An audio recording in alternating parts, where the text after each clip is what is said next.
৪৮ ঘন্টারও কম সময়ে ৪ দফা ভূমিকম্পে কেঁপে উঠল ঢাকা ও এর আশপাশের এলাকা। শুক্রবার ৫.৭ মাত্রার ভূমিকম্পের পর শনিবারও ভূমিকম্পে কেঁপে ওঠে বাড্ডা ও নরসিংদী।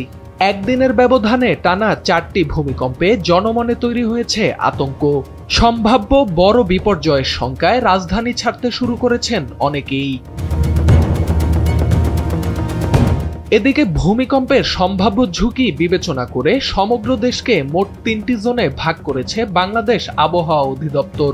উচ্চ ঝুঁকির এলাকা জোন ১, মাঝারি ঝুঁকির এলাকা জোন ২ এবং তুলনামূলক নিম্ন ঝুঁকির অঞ্চলকে জোন ৩ হিসেবে চিহ্নিত করা হয়েছে।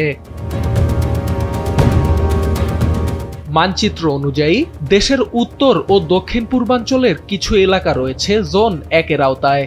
সিলেট ও ময়মনসিংহ বিভাগের প্রতিটি জেলা, টাঙ্গাইল, গাজীপুর, নরসিংদীর কিছু অংশ, কিশোরগঞ্জ, ব্রাহ্মণবাড়িয়া এবং পার্বত্য জেলার খাগড়াছড়ি ও রাঙামাটির বিস্তৃত অঞ্চলকে বলা হচ্ছে সর্বোচ্চ ঝুঁকিপ্রবণ।